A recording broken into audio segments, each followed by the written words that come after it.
Saya rasa tidak perlu diterapkan.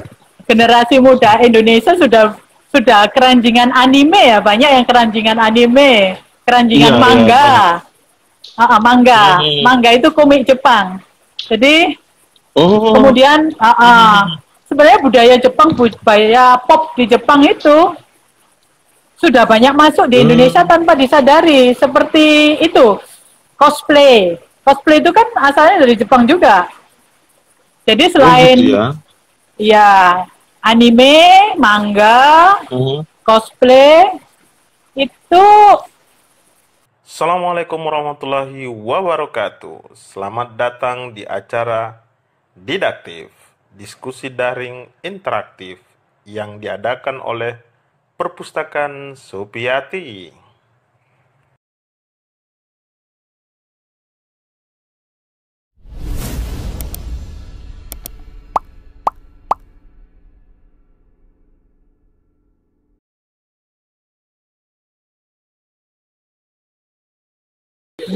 Baik, Bismillahirrahmanirrahim. Assalamualaikum warahmatullahi wabarakatuh.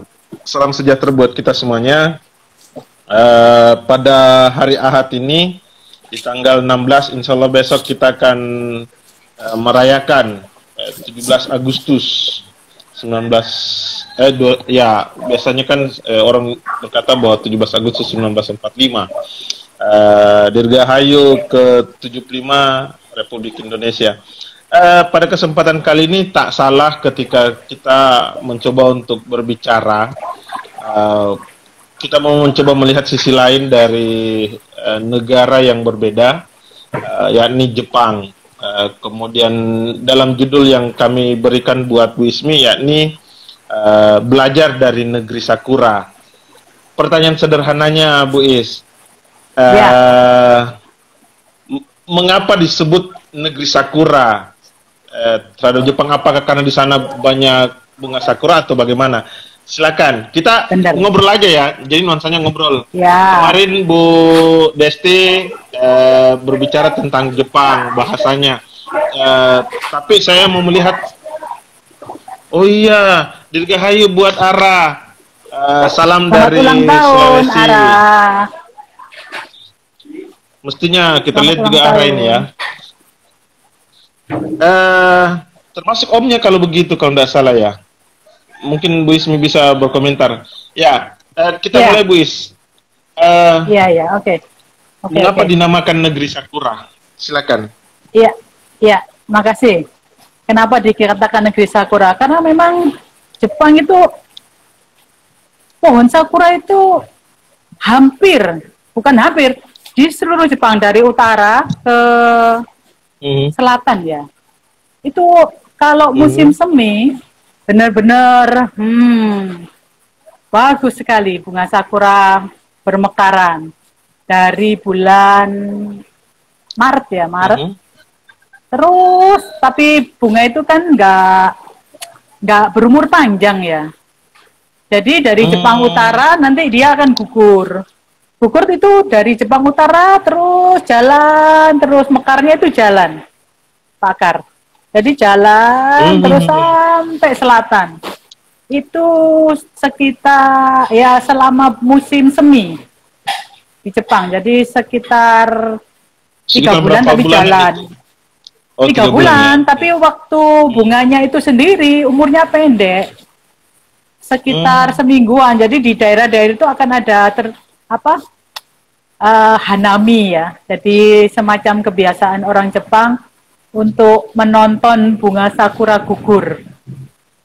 Nah, itu cantik sekali memang. Oke, itu saja. Nggak muncul. Halo. Ya. Jelas suara saya, Bu Is? Jelas sekali. Oke. Sip, kita lanjut, Bu Is. Kok saya sering sulit membedakan Bu Ismi, Bu Desti, Bu Ismi. Kadang Bu Desti saya bilang Bu Ismi saya bilang Bu Desti. Mungkin karena couple ya. Jadi nuansanya begitu. Apalagi sama-sama mungkin. Sama-sama Malang, sering bersama kalau mau ke kantin atau baru datang dari ini mau menuju kampus kan selalu sama itu. Baik, kita lanjut. Bu Is. Halo Astrid. Bu Ismisan. Hai. Jadi saya menyebutnya Bu Ismisan ya. Karena saya dapat pelajaran dari Bu Ismi kemarin, katanya San itu kayak saudara. Itu sekadar informasi buat para warganet. Bahkan ucapan terima kasih. Kangen orang Malang kui. Ya, Bu Des, betul sekali. Termasuk saya mau memenuhi utangnya Bu Desti itu, buku. Saya dijanji. Kangen juga ya, kita kangen-kangen. Iya. Astrid Puas Surabaya, Sensei kangen. Arti sensei apa, Bu Is? Sensei dalam bahasa Jepang itu bisa bermakna dua. Itu untuk menyebut guru, tapi juga bisa untuk menyebut dokter. Hanya dua profesi yang dipanggil sensei. Iya, guru dan dokter. Berarti Bu Ismi juga adalah sensei saya. Sensei. Saya ada beberapa pelajaran kemarin, termasuk belajar sankyu. Jadi sankyu itu terima kasih, kan begitu ya. Sudah. Kita mencoba untuk memasuki ranah budaya atau culture dari Jepang. Jadi saya secara pribadi mulai kalau saya melihat adab, jadi adab atau kebiasaan atau tradisi dari Jepang itu mengapa selalu menundukkan dirinya ketika ingin memberikan. Bu Ismi pernah dapat itu. Jadi kalau mereka mau menyapa, ojiki, ya betul. Apa namanya? Namanya ojiki. Ojiki. Iya. Jadi itu semacam apa ya? Mereka kalau kita bersalaman, tapi tidak hanya sekedar bersalaman ojiki. Ojiki bisa digunakan untuk ketika mereka meminta maaf. Ketika mereka iya, jadi perkenalan mereka ojiki, minta maaf ojiki. Mau berpisah biasanya ojiki juga. Biasanya kalau orang Jepang dia melakukan kesalahan yang sangat berat, itu biasanya dia minta maafnya ojikinya semakin tunduk. Jadi tidak 45 derajat, 90 derajat bahkan lebih pendek lagi. Wow. Iya, jadi ekspresi ekspresi mereka selain untuk waktu berkenalan, waktu berpisah, permintaan maaf. Jadi macam-macam ojiki itu. Jadi apa ya? Cukup dalam ya. Jadi mereka menggunakan itu. Kalau kita sih bersalaman kan ya. Iya, bersalaman, betul. Itu bentuk penghormatan mereka ya terhadap lawan tuturnya misalnya. Iya, betul. Betul. Orang Jepang sangat menghargai perasaan lawan tutur ya.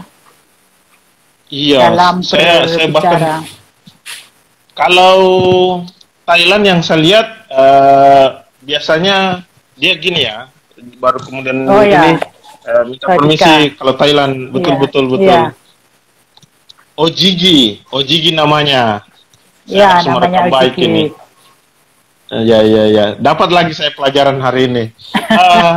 Saya mau menelusuri lagi tentang budaya mereka. Cuma ada satu hal yang ya mungkin karena kita memakai sudut pandang agama sehingga kita mengklaim bahwa itu hal yang ojigi. Iya.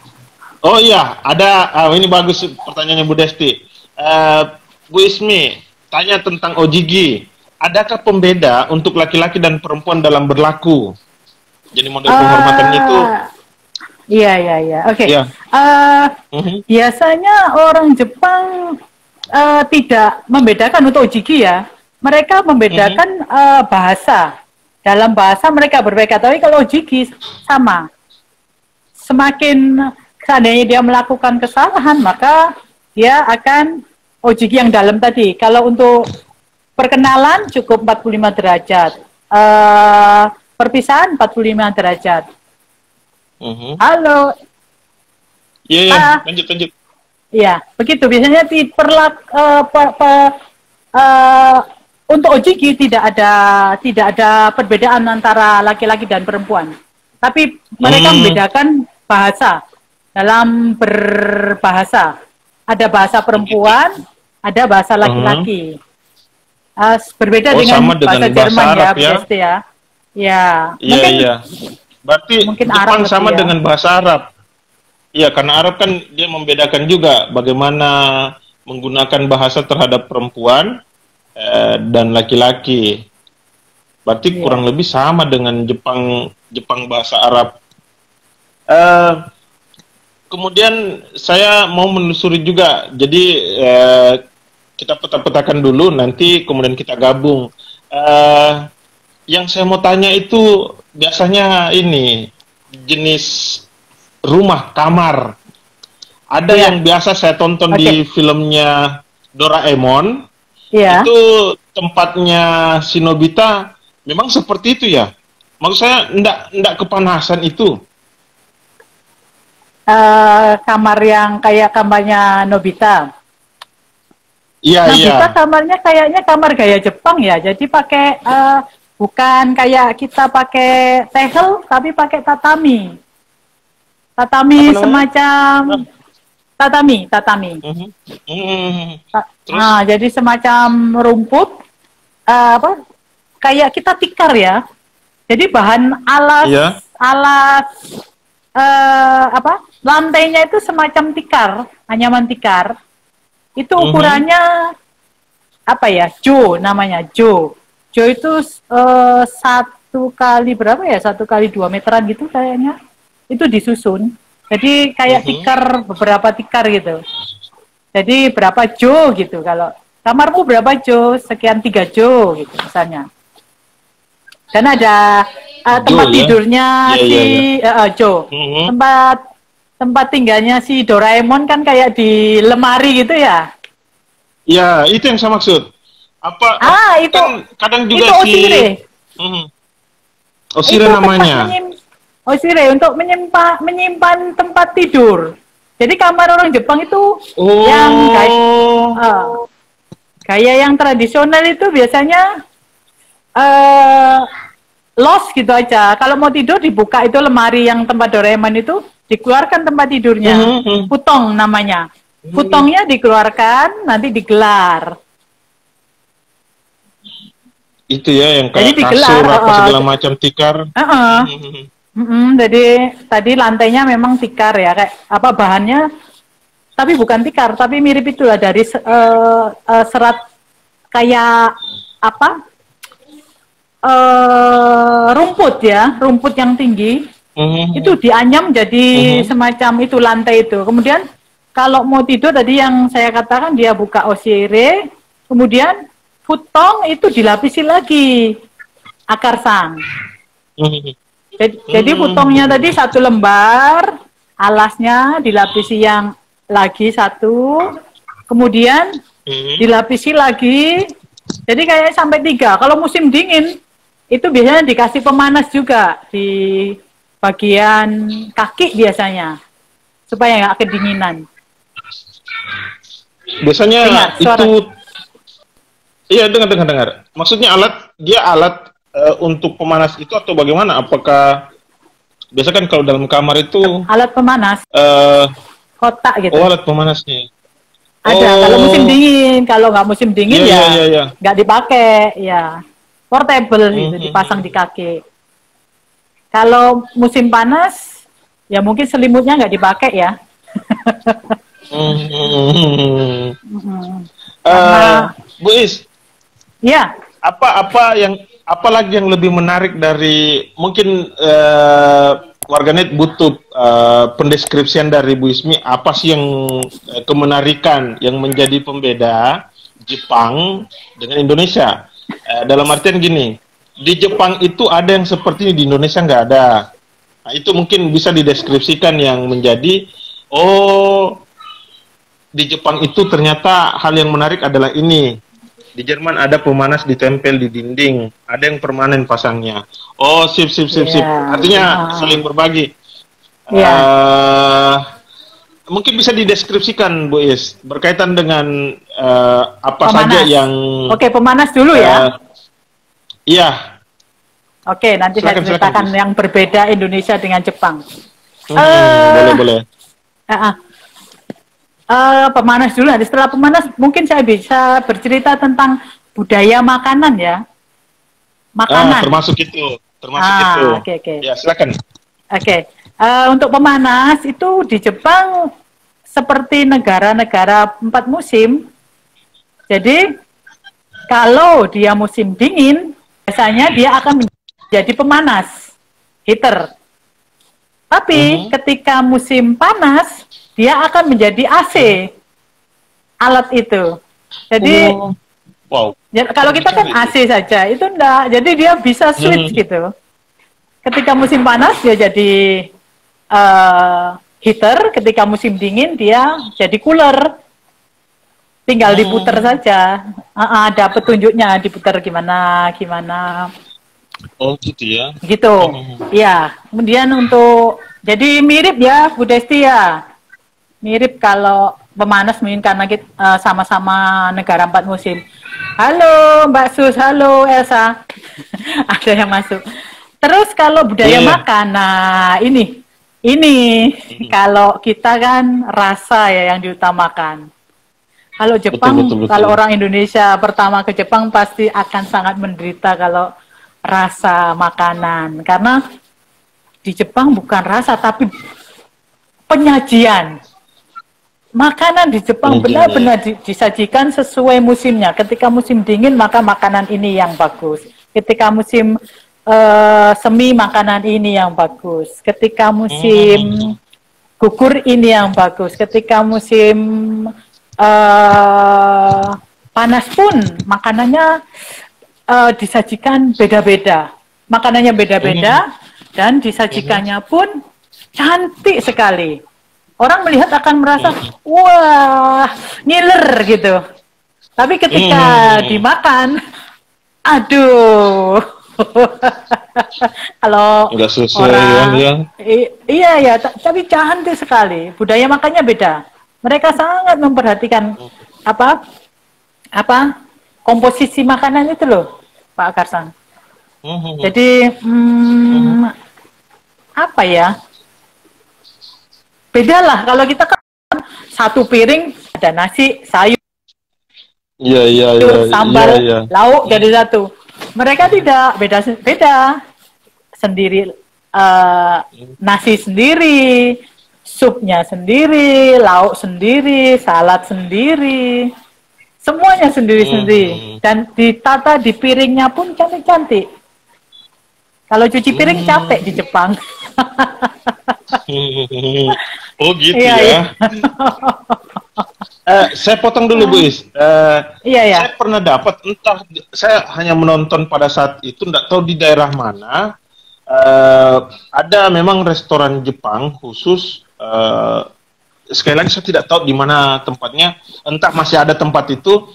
Jadi cara penyajiannya itu adalah mereka kan pakai mangkok kecil. Jadi selama mangkok itu masih terbuka, belum dibalik, maka orang itu belum kategori kenyang. Dalam artian harus diisi lagi. Misalnya nasi, jadi atau daging. Jadi begitu posisinya dia. Saya masih adakah restoran itu? Atau memang juga begitu cirinya di sana? Silakan Bu Is. Ini Bu Desti minta contoh konkret ini di meja sekarang. Cukup deskripsian aja. Cukup deskripsian aja. Oke. Ya, ini. Lanjut. Pak Akarsang, ini kalau gimana kalau dia pegang mangkok ya, jangan bilang mangkok ke orang Jepang ya, itu maknanya beda ya, cawang. Cawang. Oh, cawang ya. Iya. Mangkok ya, mangkok itu maknanya maknanya buruk ya. Jadi cawang ya, jadi pakai cawang. Ya, cawang. Itu biasanya kalau makan bersama itu, jadi ngambil gitu loh. Jadi ngambil itu loh. Jadi kalau ada misalnya ngambil apa? Ngambil sushi, ngambil ditaruh di mangkok yang kecil, cawang yang kecil itu. Biasanya cawang itu ada sausnya,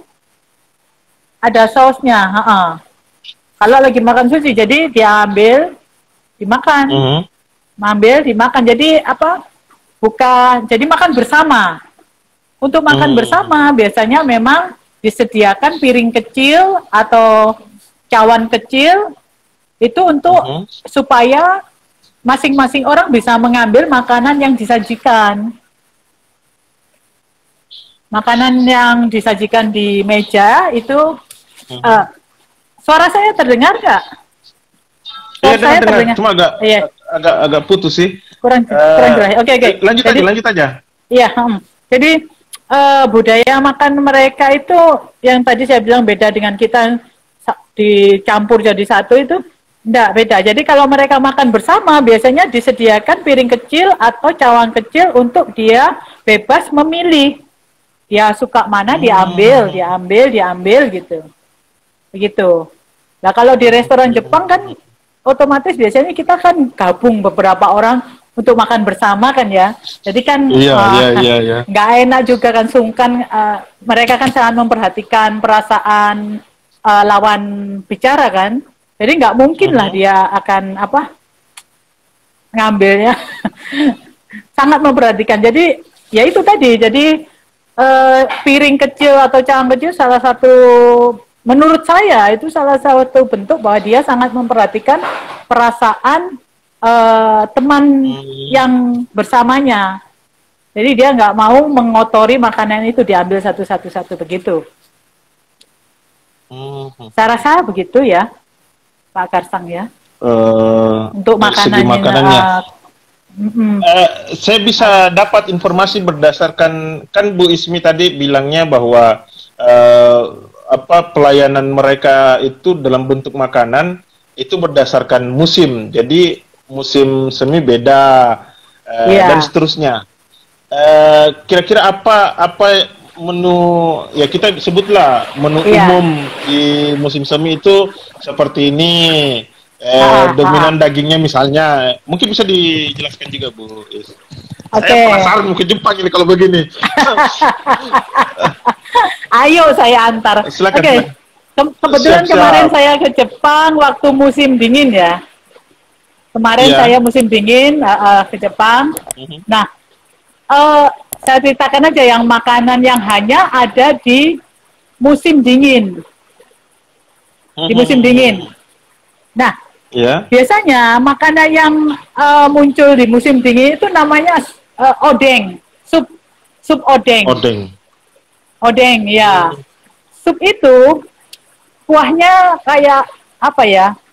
Kuahnya mirip, kalau kita mirip semur sih, semur. Cuma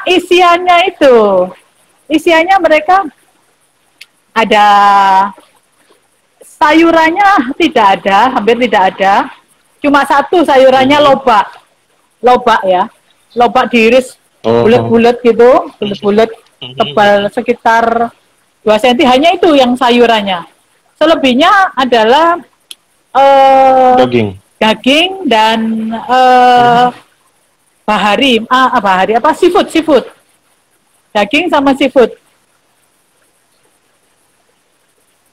Begitu.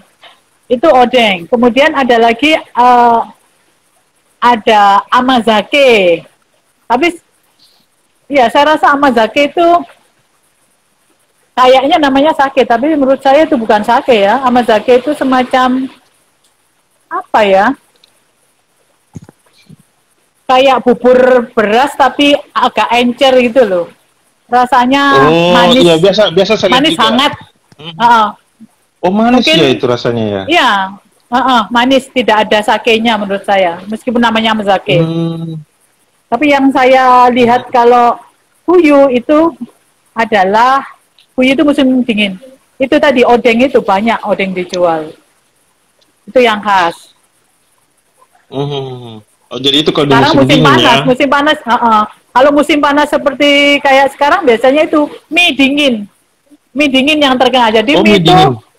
iya mie itu bener-bener biasanya diluncurkan, kayak seluncur di bambu. Bambu yang ada airnya mengalir itu mie-nya dijatuhkan gitu. Kita tangkap mie-nya itu. Mie-nya Oh, gitu ditangkap, ya. iya ditangkap kemudian dimasukkan ke sausnya terus makan. Aduh, rasanya Oh, iya, iya, seger iya, iya. banget. Itu musim Iya, kan panas. musim panas ya. Jadi Iya, harus yang agak-agak dingin ya. iya.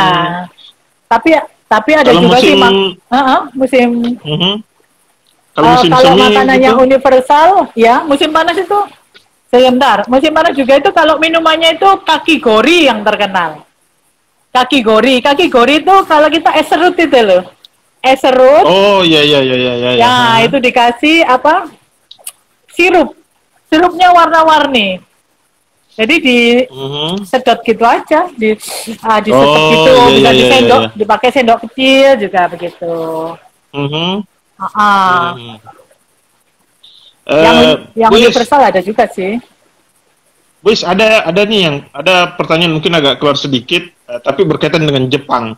Halo Kak, Bu Is, eh, Jepang kan terkenal dengan produksi animenya, bahkan Ya, disebut-sebut juga banyak menginspirasi, membangkitkan imajinasi anak-anak Jepang. Apakah ya. potensial hal ini diterapkan dalam pendidikan di Indonesia? Eh, Kira-kira gimana itu, Bis? Bahkan beliau juga katanya pengen ke Jepang. Ini Afdal Kusuma Negara, nama IG-nya dal.gara. Iya, Beliau oke dosen oke. di Riau. Iya Silakan, iya Bu iya. Is. Iya iya. Saya rasa tidak perlu diterapkan. Generasi muda Indonesia sudah keranjingan anime ya, banyak yang keranjingan anime, Iya, keranjingan iya, banyak. manga. Manga, Hmm. manga itu komik Jepang. Jadi Oh. kemudian sebenarnya budaya Jepang, budaya pop di Jepang itu sudah banyak masuk di Indonesia Hmm. tanpa disadari. Seperti itu, cosplay. Cosplay itu kan asalnya dari Jepang juga. Jadi Oh, gitu selain ya. ya anime, manga, Mhm. cosplay itu yang saya rasa sangat apa ya, tanpa dibuat dengan sengaja atau tanpa di, di sengaja diterap-terapkan itu kok masuk sendiri ya, sudah merembes sendiri masuk ke anak-anak muda di Indonesia. Itu terutama ketika saya mengajar ini, biasanya anak semester awal-awal itu ketika dia masuk ke Mhm. kampus itu saya tanya, kenapa kamu kok memilih bahasa Jepang untuk kuliah, kenapa? Ya itu salah Ya, ya, satunya ya. karena anime ini, seperti di anime yang disukai sama anak-anak Jepang. Saya suka anime, Hmm. Sensei. Tentu saya ingin lebih tahu bagaimana sih Jepang itu.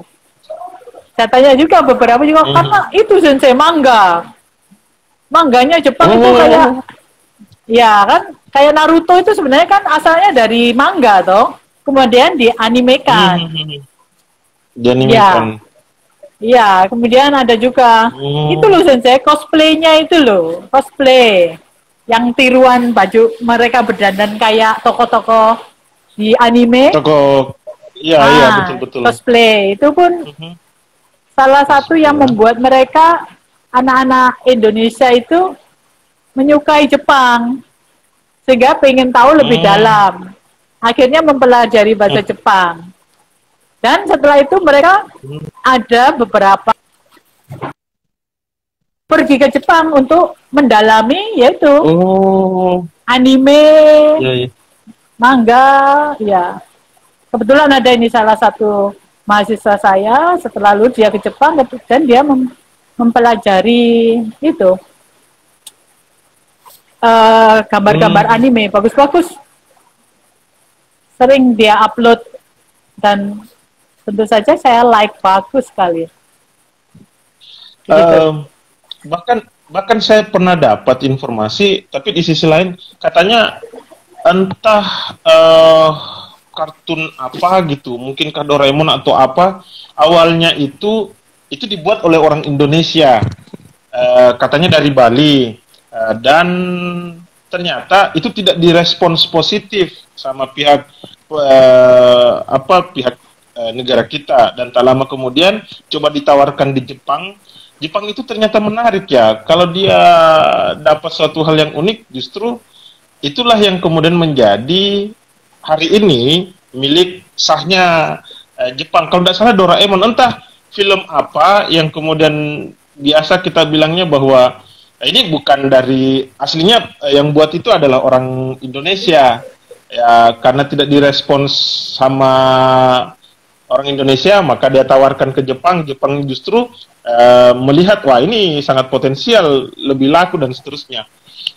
Termasuk saya penggemarnya film detektif Conan.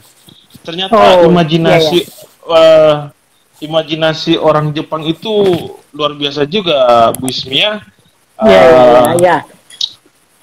Saya butuh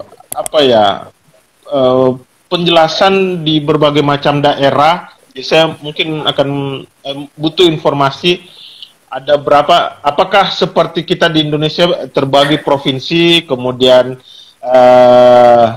kabupaten, desa dan seterusnya. Mungkin bisa digambarkan, Bu Ismi. Iya. Kenapa hasil karya orang Bali itu lebih diterima di Jepang ya? Tadi kan kayak gitu ya. Betul. Karena di sana kreativitas dalam berkreativitas, semacam dia membuat manga atau anime itu sangat diterima, karena memang di sana itu kan sangat anime manga itu kan sangat diterima. Jadi ketika ada sesuatu yang otentik, menarik dan berbeda, pasti mereka akan sangat welcome. Lah, kalau mau dibandingkan sama Indonesia ya, budaya itu kan masih belum. Di Indonesia kan budaya manga anime kan, meskipun tadi saya katakan itu sangat mempengaruhi anak muda, tapi di sini kan kayak belum terlalu diwadahi ya minat-minat anak muda di bidang-bidang kayak begitu. Jadi akhirnya ya terbengkalai. Ketika ingin berkreativitas terbengkalai, tidak diperhatikan ya nggak salah sih orang Bali itu. Akhirnya membawa ke negara di mana anime dan manga itu bisa diterima, bisa diapresiasi. Jadi itulah.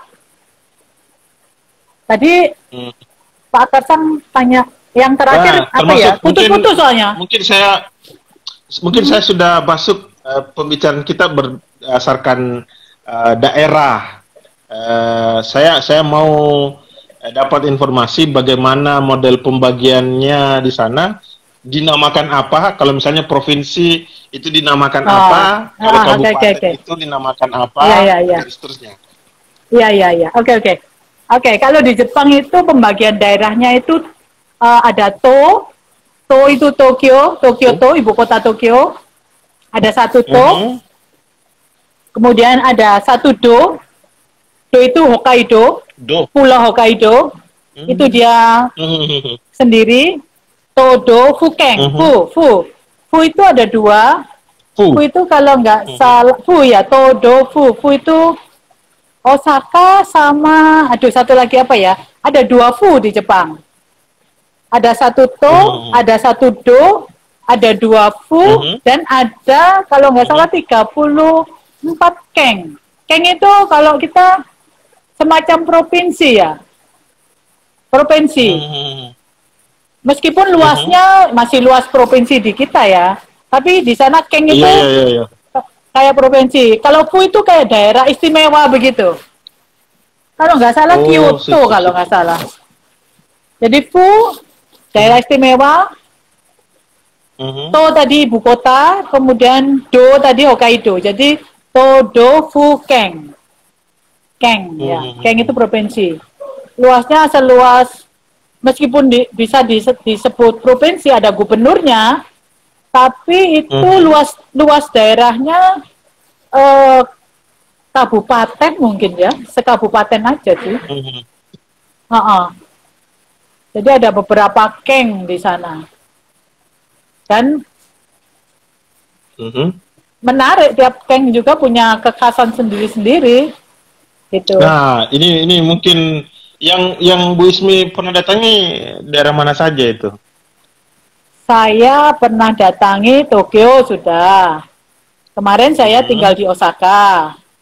Hokkaido yang mhm. belum.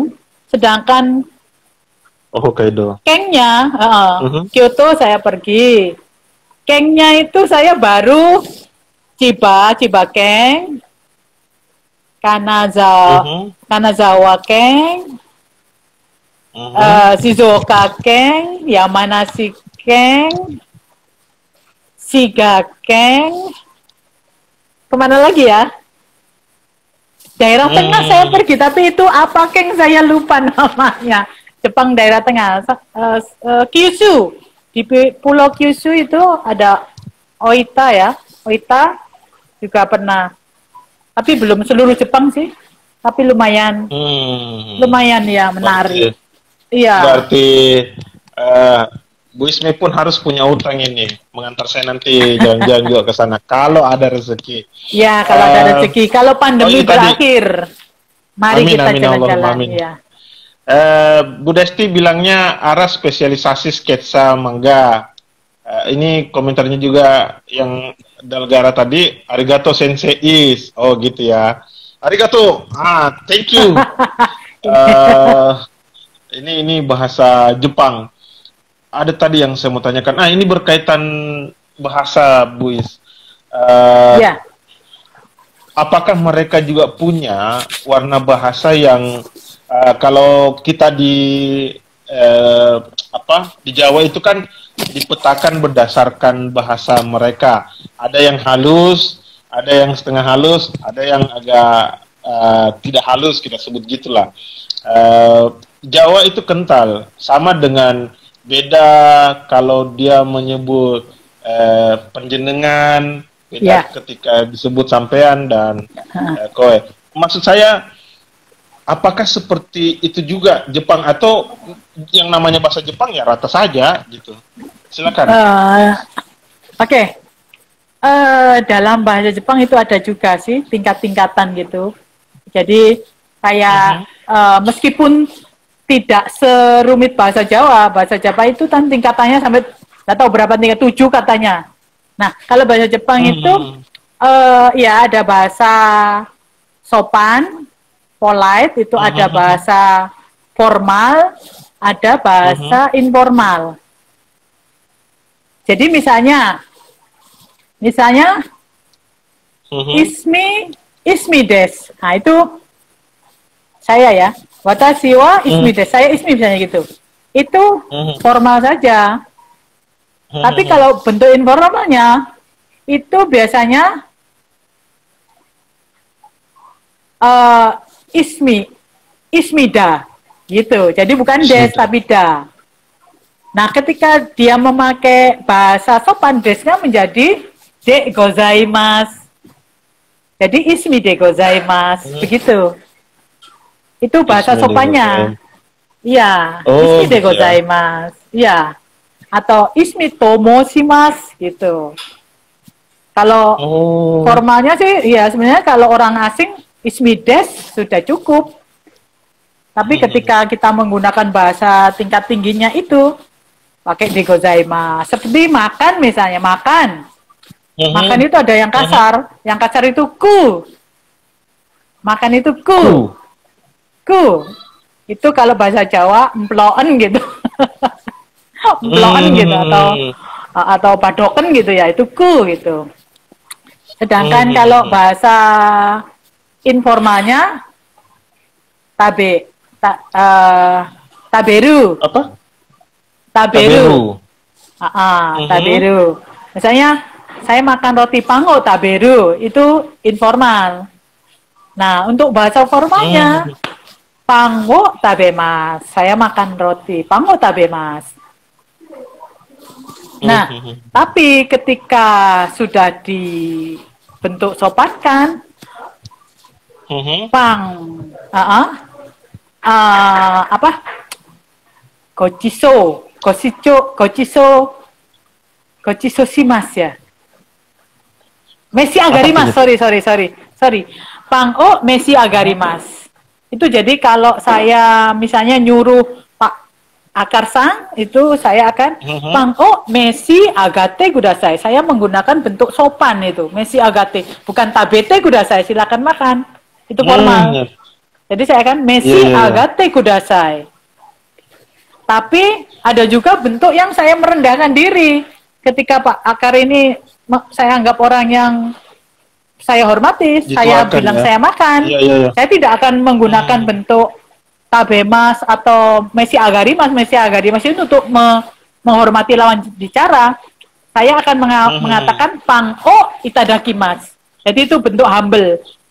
Jadi bentuk sopannya itu ada dua, yang meninggikan atau bentuk menghormati orang, dan bentuk kita merendahkan diri kita di hadapan orang yang kita hormati itu. Begitu. Jadi untuk kata makan itu tadi ada, yaitu tadi yang kasar tadi, kemudian bentuk informal taberu, kemudian bentuk formalnya tabemas, kemudian untuk bentuk sopan tapi dipakai untuk orang lain mesi agarimas, dan untuk bentuk humble-nya, untuk merendah, kita mendudukkan diri kita lebih rendah dari orang yang kita hormati tadi, itadakimasu.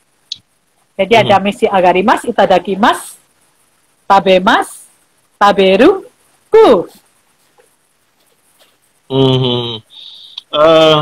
Jadi begitu.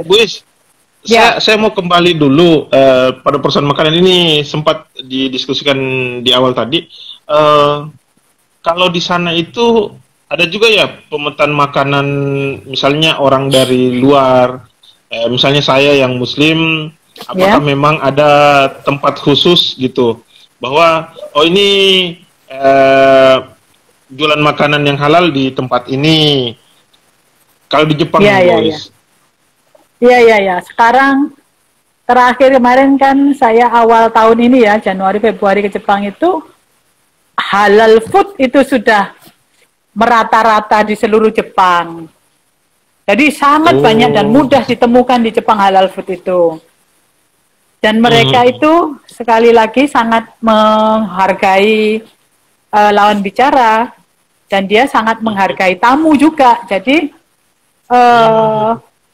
kalau kita ke sana, insya Allah lebih terjaga makanan kita daripada ketika kita ada di Indonesia. Karena mereka sangat amat jujur, Pak Akarsang.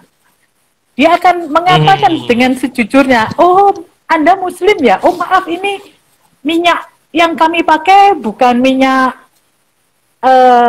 dari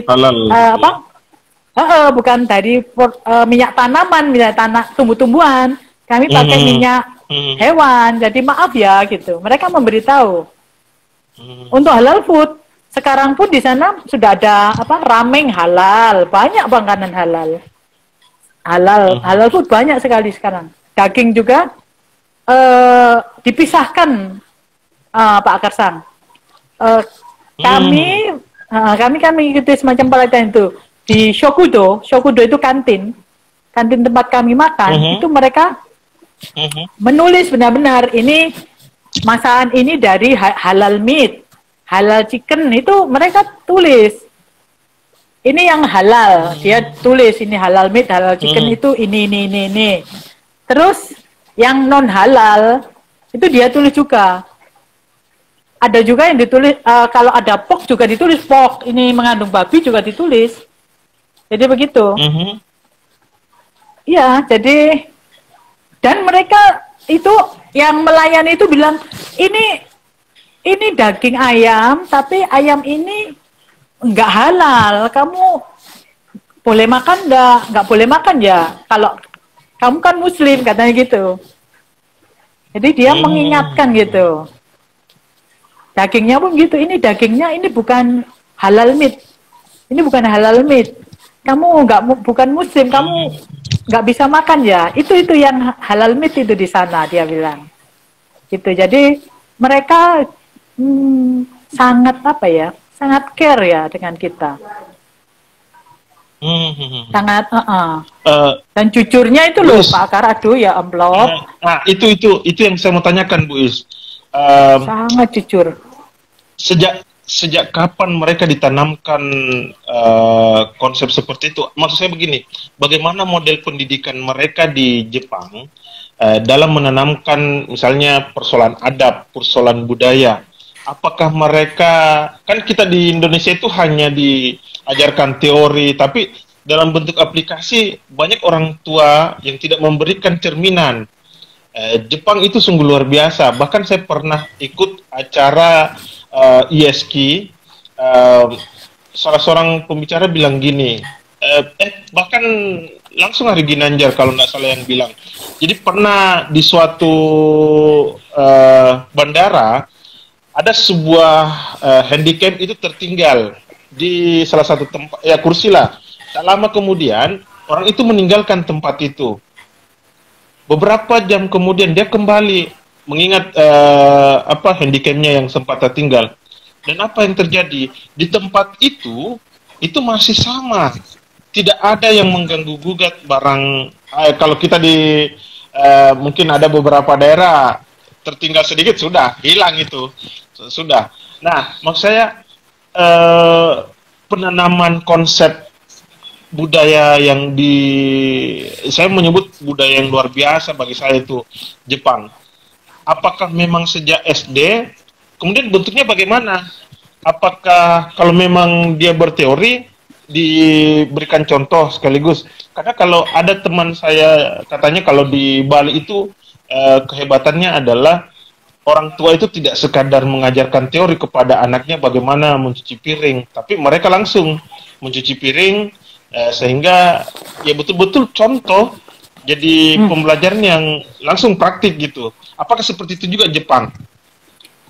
Oke, di Jepang itu sejak kecil, jadi sampai di rumah ya, dari rumah hingga sekolah, itu budi pekerti itu yang setahu saya itu benar-benar diterapkan ketika dia kecil sampai SD, itu ditanamkan. Mereka menyebut budaya malu. Jadi malu kalau berbohong, malu kalau jadi malu itu ditanamkan dari kecil itu, Pak Akarsang, dari kecil, dari baik di rumah maupun di sekolah. Jadi iya, malu dan kerjasama itu. Kemarin sempat ya berkunjung ke SD di Jepang itu, tidak ada yang namanya pesuruh sekolah, tidak ada. Jadi membersihkan sekolah, mengepel, menyapu, menata, itu semua dilakukan sendiri. Bahkan makan siang pun anak-anak itu mengambil dari kayak dapur sekolah. Mereka diberi tugas giliran untuk mengambil kemudian melayani teman-temannya yang di dalam kelas. Jadi mereka mengatur kursinya. Jadi selain budaya yang saya tahu tadi malu ya, jadi juga budaya untuk bekerja sama itu sejak kecil ditanamkan di anak-anak SD ya. Saya kemarin berkunjung seperti itu. Jadi beda gitu loh. Jadi anak itu kok ada orang datang, tamu datang ya mereka langsung Ohayo gozaimasu, langsung menyambut gitu loh. Dan mereka Ohayo gozaimasu, dan mereka sudah silakan tempatmu di sini gitu. Mereka sudah kamu nanti di sini. Terus dia aturlah mereka sendiri, tidak ada guru tidak ada. Kayaknya hari itu memang dikosongkan untuk kami waktu itu ada 15 sama 27 orang kami datang mengunjungi SD mereka. Itu memang anak-anak itu nggak tahu, mereka menyambut, mungkin guru hanya mengkoordinasi saja, Pak Karsang. Oh, iya, keren. yang tadi dibilang kok bisa orang Jepang kayak gitu ya, karena tadi satu ya budaya malu yang membuat yang itu ya, karena ditanamkan budaya malu, otomatis ya mereka akhirnya terbawa sampai ketika besar itu pun malu. Kalau dia berbuat atau merugikan orang lain itu sangat malu. Orang lain. Iya. Kalau sudah dia merasa bersalah, dia tidak segan-segan misalnya mengundurkan diri kalau dia punya jabatan. Nah, itu kalau ya itulah yang saya lihat dari Jepang. Bu Ismisan. Ya. Saya mau tanya, apakah masih berlaku tradisi atau budaya harakiri di sana? Saat ini enggak ya. Enggak. Oh, sudah harakiri sudah enggak, ya. Tapi menariknya Pak Karsang ada. Iya. Kemarin saya sempatkan main ke Tokyo. Ke Tokyo ketemu sama mahasiswa saya, kemudian saya diajak ke daerah Gunung Fuji. Itu ada Aokigahara. Aokigahara, kalau nggak salah, ada hutan. Hutan itu untuk bunuh diri, Pak Kar. Oh gitu. Jadi bukan harakiri lagi, tapi disediakan sarana prasarana untuk bunuh diri di sana, di hutan itu. Hutan itu, dan ya sempat sih melintas tapi nggak mampir di hutan karena kami nggak mau bunuh diri karena mau ke Gunung Fuji ya. Jadi di situ disediakan kayak katanya anak-anak ini sensei itu loh, itu untuk konseling katanya gitu. Jadi sebelum bunuh diri itu ada konselingnya. Jadi di Aokigahara, di hutan bunuh diri itu disediakan konseling sebelum dia bunuh diri. Disadarkan ya, mungkin ya, nggak tahu. Pokoknya ada konseling ketika dia memang bertekad benar-benar untuk bunuh diri, ya sudah dipersilakan masuk ke hutan itu untuk bunuh diri. Caranya terserah, dia mau bunuh diri mau. Tapi kebanyakan katanya sekarang pakai nyuntik obat itu loh katanya. Nyuntik, nggak tahu obat apa. Dia menyuntik supaya mati itu, katanya begitu. Di hutan itu, jadi serem juga lewat hutan itu, melintas sih, serem juga. Hutan bunuh diri, serem itu. Difasilitasi. Berarti tidak ada lagi kebiasaan atau habit yang kalau gagal sendiri ya sudah harakiri. Dan ini menarik ya. Ternyata kita akomodasi tempat. Terus kalau sudah seperti itu sudah tidak ada yang urus gitu. Maksud saya apakah kalau kita tahu bahwa ada orang yang mau bunuh diri, ada ya yang urus mereka? Ada, ya. Maksud saya ada ya. Pokoknya top lah fasilitasnya. Mau mati silakan mati, kalau udah mati gitu. diambil. Iya. Hutan bunuh diri. Ya? Iya, Aokigahara kalau nggak salah namanya. Oh, penasaran saya ke sana itu. Iya. Hutannya itu ranting-ranting, aduh. Ranting-ranting kayak merangas, serem gitu loh. Mungkin karena diberitahu jadi tempat untuk bunuh diri, jadi saya jadi serem.